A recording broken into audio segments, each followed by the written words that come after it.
So from I guess a background standpoint for myself, I started teaching at Laguna 6 years ago, and coaching cross country and track and field. At that time, the sports that we offered included cross country, track and field, basketball, and both boys and girls basketball and boys and girls volleyball. In that time, or in the last 6 years, we've expanded and added wrestling and soccer. And then we're also exploring and planning to add this spring water polo, and looking forward into next year golf in the fall as well. So we've really scaled this athletic program pretty significantly and pretty quickly, and we're very excited about it. But there's definitely been some bumps in the road, and really like figuring out how it all fits together. And so we're super excited about the size and scale of the soccer program. Like I said, there could be about 150 of you in here, because that's about how many students we have out for soccer as it stands. With a program of this size, it definitely took a lot of staffing to scale up. And so we have multiple coaches per grade and gender, and we're fortunate enough to also have significant support from Cal Poly. Billy McKinnell is the men's assistant coach, and he's been bringing out multiple Cal Poly athletes, most of them on like a regular basis, but there's been a few that have been out in like kind of a float and support role in between the programs. Most of you through Google Classroom have now seen that there's quite a bit posted there, and that was kind of my back channel way of getting you all to go to Google Classroom and see what's there, is posting this Zoom link. So some of you are signed in as your children on purpose. I'll throw a few things on to the chat here that are there as well, just so that we're all kind of talking about the same thing. The first one I'll put up here is the schedule for all these soccer teams. It's sorted at the bottom by both grade, gender, and then our green and gold designations.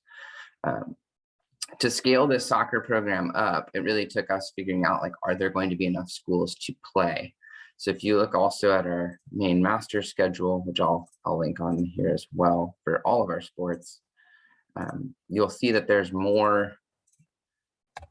on this master, there's more games listed than are being distributed across the rest of them. So each team is looking at 7 games plus a 4-day tournament that we'll be hosting in the middle of March. So that means on a given day that we have multiple games going on in multiple places.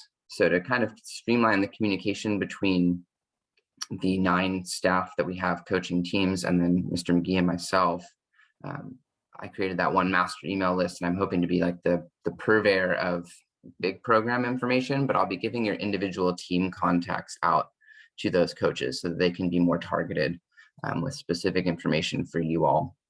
So if that 7th grade girls gold coach, John Vandenberg, wants to send out a message to those 20 parents about coordinating something very specific for them, he'll do that.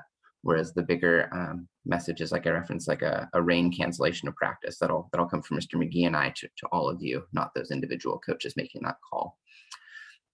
I'm going to scroll back to the chat here and see if I missed any questions of note.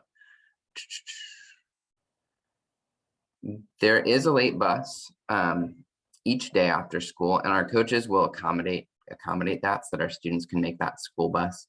The only one that's tight for that would be our 8th grade girls, because both our 8th grade girls programs are practicing a little bit later, and they're starting at 4 rather than 3:15, just to accommodate our coaches being able to get to campus. And then additionally, field space, it gives us a little more flexibility on that end too. So for the 8th grade girls, that late bus is non-existent. However, there is a city bus that does come in. That's a good question. Can parents access the Google Classroom? I can invite you as guardians if you'd like to be included.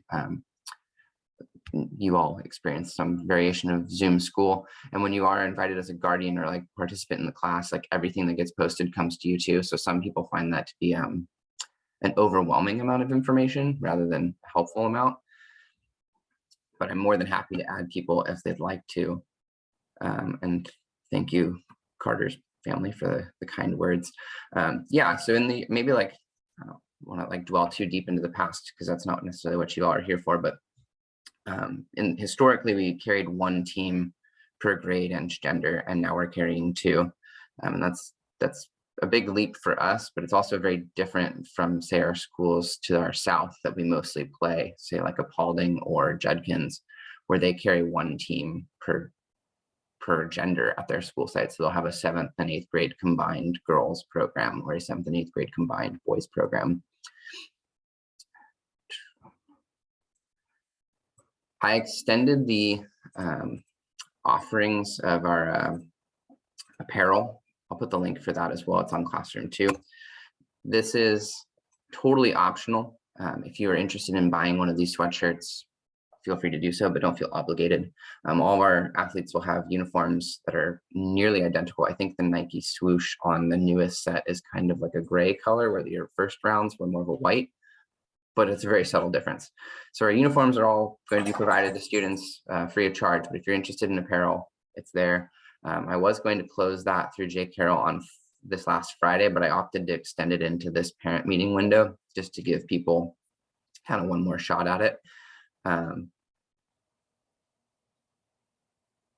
Yes, that's a good question. I should roll into logistics of school sports and I'm reading the chat here. So if you're interested in the apparel, the link is there. It's also on Google Classroom.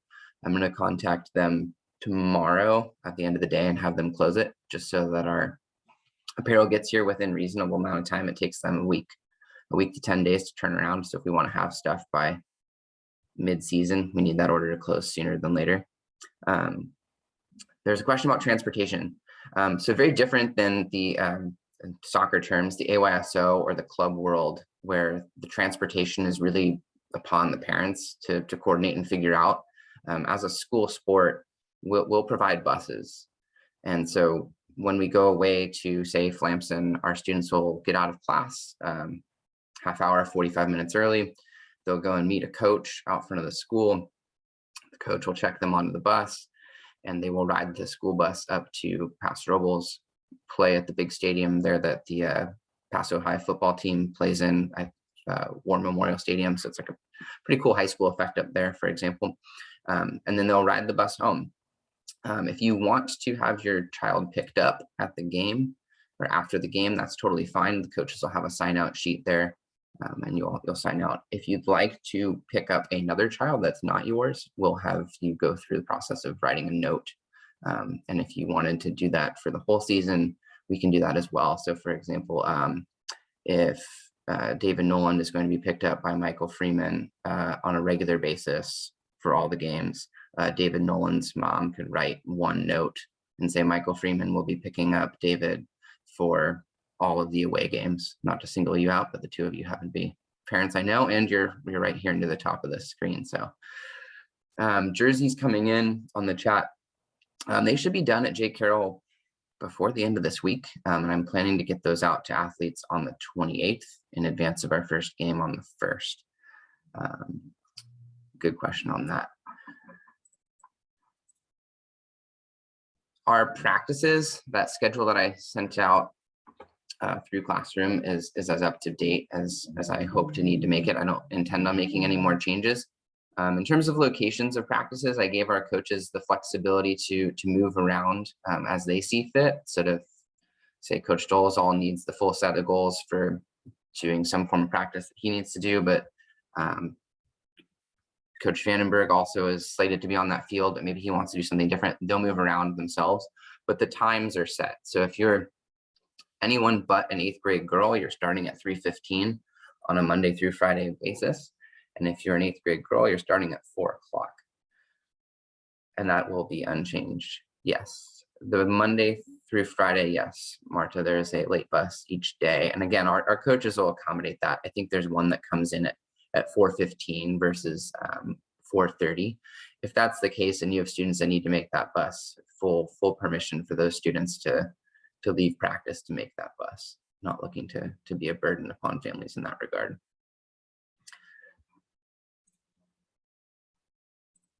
I'm enjoying having the questions roll in here on the chat. There's one thing that I was able to address somewhat in the email, but I wanted to give additional clarity to with regards to setting up the teams and splitting them into a green and gold. Our coaches initially were were told by me to set this up with an upper and a lower team by design, just to have as many opportunities for as many kids to play as possible. And as our tryouts unfolded, Coach McKinnell, the Cal Poly men's assistant, and his Cal Poly players on the 7th grade boys side, who are actually happen to be two brothers who graduated from AG High three or 4 years ago, they decided that program looked really cohesive during the tryouts, and they wanted to keep the program as a tighter group and practice them as a group on a more regular basis. And so their question to me was, can we keep this as a non-ability sorted group and just make 2 even teams? And I said yes, and I agree with the philosophy behind it. I took that to our other coaches and asked if there was something that they were interested in applying on the 7th grade girls side or on the 8th grade boys or girls side. And those coaches weren't as interested. They felt that the teams that they had would be more successful if they were to split them, and that they could be more targeted in the teaching and coaching that they were going to be doing. So both Mr. McGee and I felt that was a fair and within the managerial style that we're trying to take with this, that these are the coaches who are working with these athletes on a day-to-day basis, and they're making a decision as to what they think is best for their program.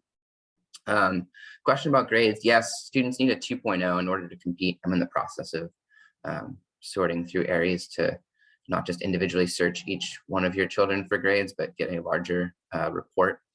And I'll have meetings with coaches to give them that update on students that they have on their rosters that don't have that 2.0. So that's a good question from Mr. Zach Wallace here. If our teams are pretty well balanced in terms of numbers, I think our 8th grade boys green is probably the biggest roster, but they're all within reason that every student on every team will play within every game. The games are situated as being 2 25-minute halves. That's not to say that everyone's going to get an equal number of minutes. These coaches are human beings, and that's a logistical nightmare to try to distribute 50 minutes across, say, 18 people in a perfectly even fashion over the course of a competitive soccer game, but they'll do their best. And in terms of a rotation, now that's a coaching strategy piece. They'll do the best they can.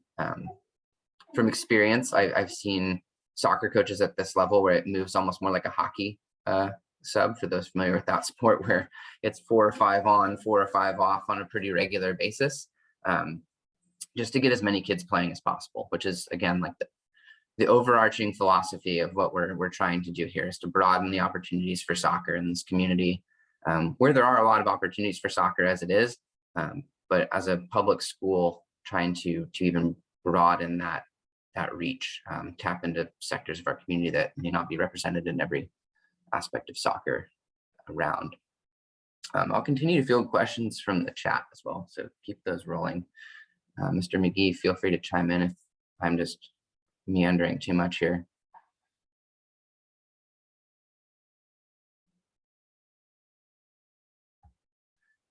Our teams will mostly be practicing in the same spot and together too as well. So even though, again, they're green and gold and their ability sorted, Coach Vandenberg was right next to the 7th grade girls green team today with his 2 Cal Poly support players, and they were running drills back and forth together as a group. Same with our 8th grade girls.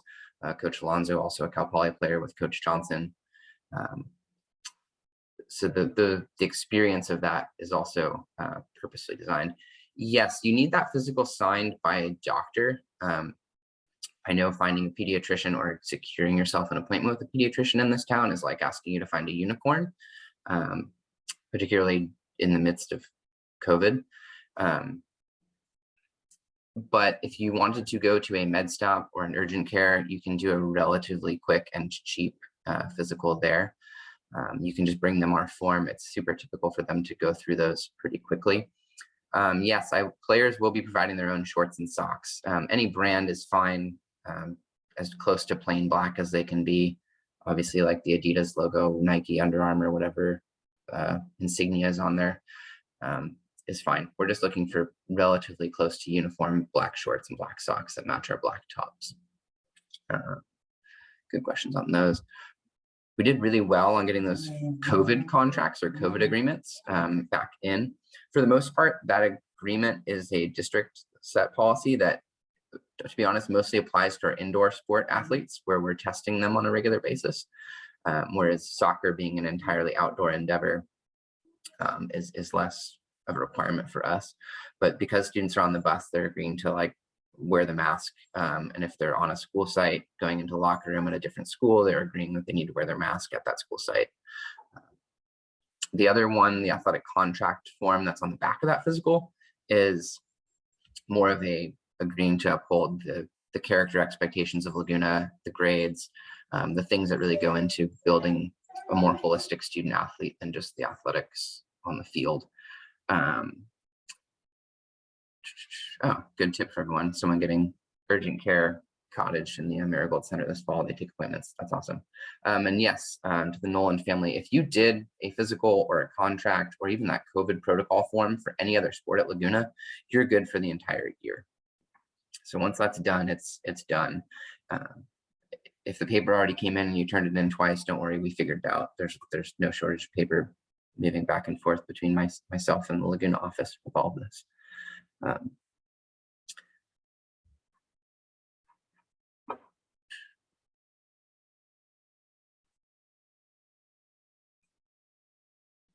If you have an email that you'd like to have added for contact purposes beyond just the one that I sent it to today, it seemed extreme to BCC 300 people. So I just kept it to the 150 to start. And if people wanted like a second email, a few of you reached out and said, hey, like, can you put my wife on there, put my husband on there? We'd like to both be in the loop. More than happy to do that. Grandparents or someone else that's involved in the pickup and drop off of your students, we'd be happy to accommodate having you on there. Our schedule, particularly that one with the super seasons, or like each of the 8 teams listed on there, the travel times are as approximate as we really can be. Dealing with a school district that has buses that are going all over the place, sometimes they need to shift a bus later or earlier on us, and we do our best to accommodate them because they generally help us out as much as they can as we've scaled our programs. So I might say you're going to be back at 6:30. It might be closer to 7, particularly on a North County trip. It's traditional for our sports teams to make a spin through in and out after an away game at a North County school like Templeton or Lewis or Flamson.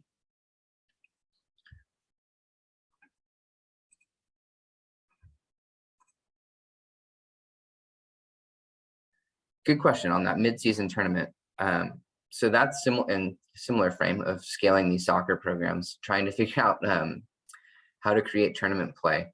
Typically with most sports, and at the middle school level particularly, schools will host either a boys or girls and usually a singular grade level tournament. So for example, right now we're about to jump off into hosting an 8th grade girls basketball tournament. And that's the 12 larger middle schools in the county coming to that event just for 8th grade girls. In trying to scale soccer, it became more complicated for us because some of these schools carry 6th grade, 7th grade, and 8th grade boys and girls. And some of them, like I said earlier in LuCMR, carry just a one combined girls program. So in trying to expand game opportunities and also create a tournament or something that felt culminating, we ran into those logistical hurdles. The other complication was that with soccer, or this spring soccer season, it runs into the spring breaks of multiple school districts. And some of them have a 2-week spring break, whereas we have a 1-week spring break. So I landed on a mid-season tournament. And because we have 8 teams, and that's more than most of these schools combined, the onus became upon me to figure out what was the tournament going to look like. So we'll have games going at Laguna on the 14th, 15th, and 16th in a pool play format. If you haven't been out to Laguna Fields recently, there's 4 fields worth of lines painted on there, 2 on our upper field, 1 in the middle, and then our lower field as well. So we'll have 4 games going there. And then I've also been working with Aaron Black over at CL Smith, and we've set up plans to have goals from Slow High delivered there and lines painted on the field there. So we'll have 2 fields at CL Smith plus our 4 for 6 fields going each day. That tournament's right around where the time changes too. So we'll gain some daylight and we'll run 6 games, 3 hours in a row for those 3 days. So it's losing myself on the math here, but it's a lot of games over the course of 3 days. And then the Saturday part, we were going to do that at Morro Bay High. If you notice that was initially on the schedule, try to do a stadium effect for the closing games, but they're doing a major turf overhaul out there that they'd like to have finished well before the time that football players show up in August. So football took precedence over Laguna soccer at Morro Bay High School. And so we're back at Laguna for that final. I'm planning to have a food truck out there and try to make it as much of a major sporting event and kind of almost like a real soccer tournament. If anyone's interested in volunteering or helping out, I know that as that gets closer, I'll need support in a multitude of ways. So even someone who can kind of post up at that CL Smith field and have my cell phone and be able to call me with results to keep the bracket all filled out and updated is just something that comes to the top of my mind. Thank you again for all this positive feedback in the chat here. It's like a nice way to end the day. That's tournament. I'm hoping to seed our program kind of throughout it. So we have 4 boys teams and 4 girls teams. So I'll put them into different pools, but inevitably they will see each other, which I think will be pretty exciting to have like a Laguna team facing off against another Laguna team within that pool play, or potentially even on the Saturday when we're running those finals.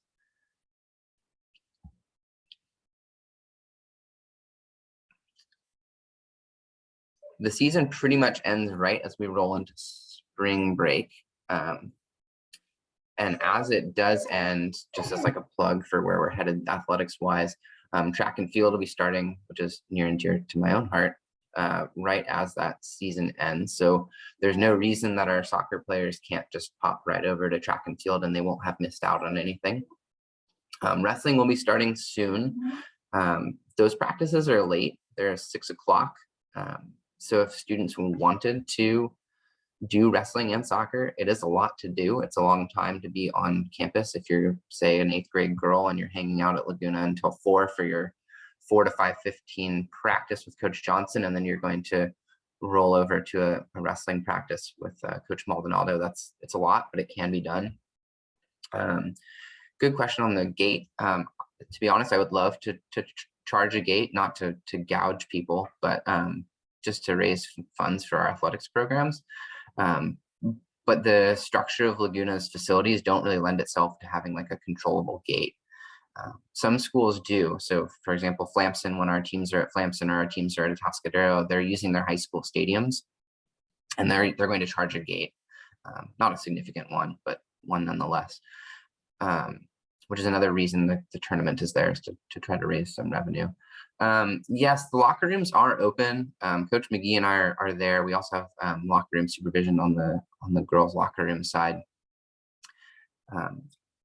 The hope is, and by design here, is that like students are starting at 3:15, and for the most part, our 8th grade girls have been just dressing right away after school, and they're hanging out in the quad. And I'll say they're doing homework, but sometimes they're kicking a soccer ball around or throwing their shoes on the roof or other middle school nonsense. But either way, they're having a good time and hanging out until their 4 o'clock practice. Hoping that students change out at 3:15 and that they don't need to go back into the locker room at the end of the day. If they make a mistake, no big deal. Like, we can go back and get stuff out of there. Our volleyball teams are also, our boys volleyball teams are also practicing and just wrapped up their tryouts this last week. So there's people up there. Yeah, I'll talk about that too. So I mean, if I'm there on campus, the locker room will be open. But for the girls' side, it's just a little, we need supervision in there with 4 girls teams in there. So hopefully we can get a coach to go in there before and after games, but they will definitely be open after the practices as well. As long as I'm there, the locker room will be open. So. Yeah, we have support for the girls' locker room side until 3:30 Coach Johnson arrives for that girl, 8th grade girls practice at 4 o'clock.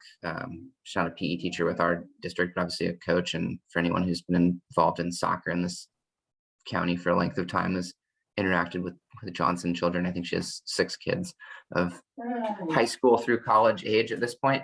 And a PE teacher in Santa Maria Bonita. So she can come down, she can come over and help with that piece of things too. Good question on the locker room piece. Again, keep the chat rolling. Or if people want to speak out loud, that's fine too.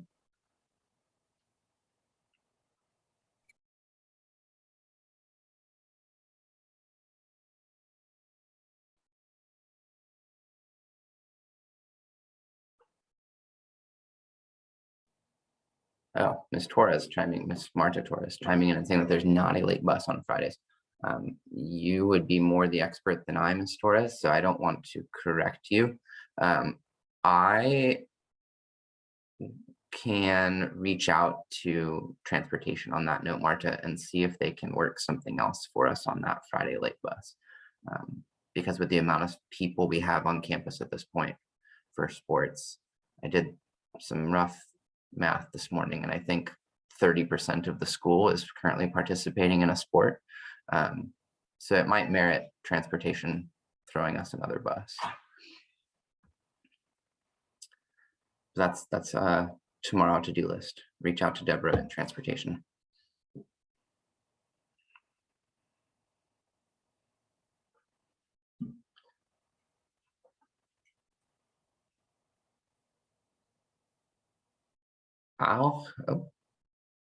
Fantastic. I'll hang out here as well, Mr. McGee. If people have other questions to answer, but that's really the bulk of it. Just wanted to again put names to faces. And good question on missing practices from Ms. Dickinson. If your student needs to miss practices, I'd like you to coordinate that like directly with the coach who they're working with, so that they're more aware of it on like a day-to-day, week-to-week basis. It's fine. We understand that this is a community with no shortage of things to be involved in, and that's going to happen. That said, it is a school program, and we are trying to take it seriously, and we're trying to be a competitive team. So we don't want chronic absences to be a thing. But if there's something that's standing, say like your example of a piano lesson that happens on Thursdays at 4 o'clock, our coaches can work around that. Yes, Mr. Freeman, that is a 25-minute half. So 2 25-minute halves for 50-minute games. I believe when your older son was here, we were running with 8th graders doing an hour game versus 50. Our ref assigner preferred that we make it a more uniform across both 7th and 8th grade, because there's combined grade level schools that they wanted to be the same. Player numbers be split across the 2 teams. Good question. Students, I mean, I learned this in the tryouts when I gave students paper numbers, that they were deeply concerned that their tryout number was the number that they would have for the season. Our uniforms are sets of numbers 1 through 25. So we have 8 sets of those. So each team will have, so theoretically there's 8 number 1s that will be out there that all look very similar. So that's complicated if we do face ourselves in a tournament, but we'll use pennies and be creative. Yes, and to the Shoresman family, 315 practices for everyone but the 8th grade girls. And that's a great point from the Newsom family as well, that like there's a band concert at 3:30. I'm not going to tell a 9-month pregnant Miss Lake that students can't go to her last band concert before she goes on maternity leave because there's a soccer practice on Thursday. Like, that's not reasonable on my end. That's a good reminder to me. I forgot about that. I should check that out.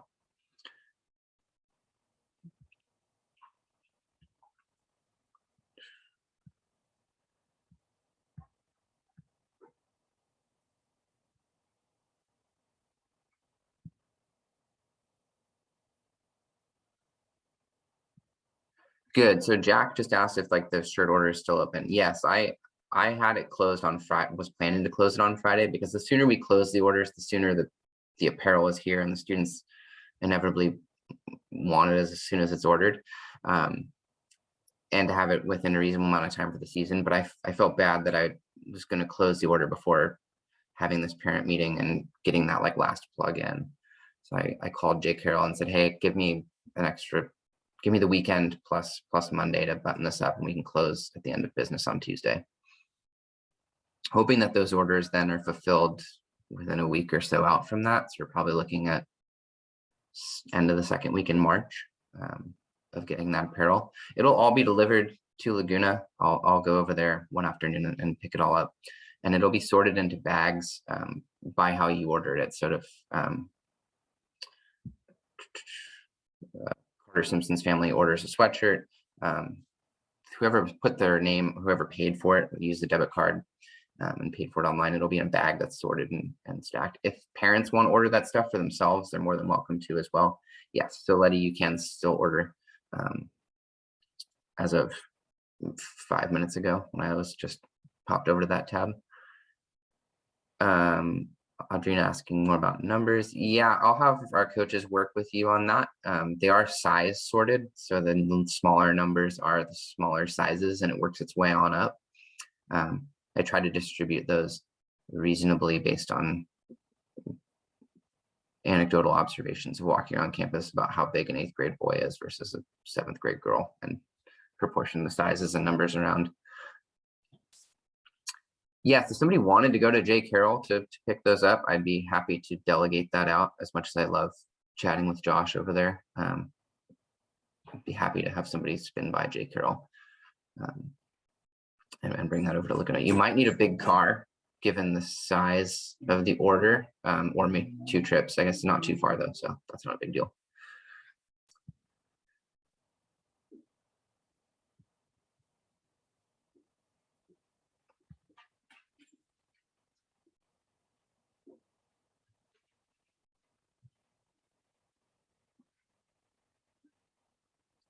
I can share out a team roster and make that public. I need to make a different version of it, but I can do that just because it has some like more private student information on it as it is right now, just for myself and coaches. So I can make a different one and post that. I'd also like to do something more visible to the campus too, potentially down at the field in like a larger like display, but that's in the works. No, they're not on the Google team page. No. I mean, you can see the whole list of everyone involved in soccer, but you can't necessarily see like the team designations. Yes, there is practice on Friday. We'll go Monday through Friday. Any day that there's school, we'll have practice. And again, the locations of that practice will bounce around. Our coaches know where they're meeting their students on a day-to-day basis, but in the name of giving them that flexibility, they're working with one another to say, hey, I want the main field. I want to go upper and run specific kinds of drills. But yeah, Monday through Friday. It's a pretty short season. Again, because we're backed up to spring break, we're really trying to maximize both the game opportunities and the practice times to the best of our ability. And fantastic. So Patrick, I'll reach out to you about that Jay Carroll order. And I hope Grace is doing well. And I hope that CIF soccer game went well. That probably ended maybe a half hour ago.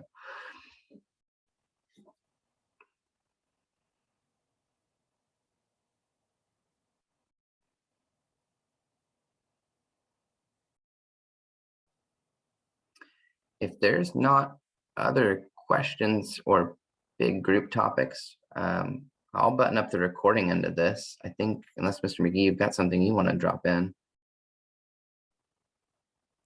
I think you're doing a great job. All right. Stuff left on the practice field, connect with coaches. I've been doing kind of a sweep as I walk out and looking for stuff just to see what's out there. There are multiple programs that are starting to kind of kick off in the spring here too. So from a security standpoint, I see lots of players and throughout our sports like to bring their stuff with them down to the field, which makes sense. But do be mindful that there's softball programs that are starting up. There's a couple of youth football groups that have been meeting up, and there are just generally a lot of people on campus. So keeping track of your things is important. Students have a locker, they can use it.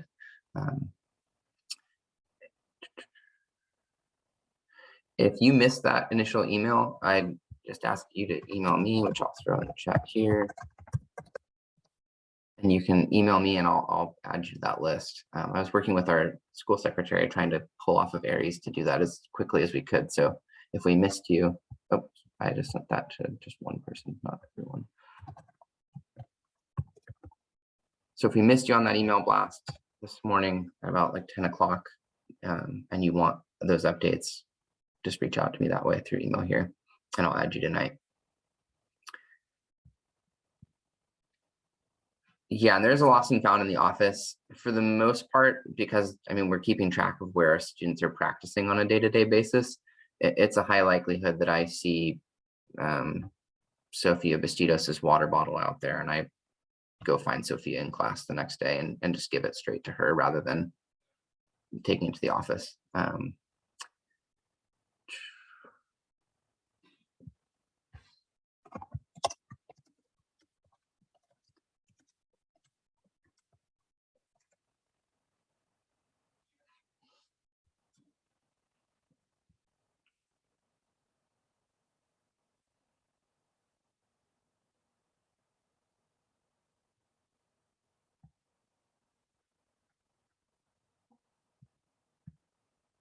Cool. So I'm going to stop the recording. I'll put this on Classroom and make it available to parents. For any parents that you know that weren't here, it looks like we're a little over half. So that's pretty solid. But if you know people who missed the meeting, that's where they can find the link. Turning physicals in, just get them to me. If they go to the Laguna office, that's fine. It all gets kind of put in one spot there, but just direct to me is cool. And yeah, our coaches have been fantastic. I really can't thank them enough. They were all invited to this, but I also offered them, hey, like, you guys coach the team, let Mr. McGee and I do the parent talk and like the big logistical stuff, like talking about grades and transportation. Like, they're all doing a great job working directly with the students, particularly these Cal Poly players that are just closer to the students' age and like really exciting and fun for our kids to be working with. So I will turn the recording off and I'll hang out here for anyone who wants to do like kind of the one-on-one chat or questions as we wrap up, but the big meeting is adjourned.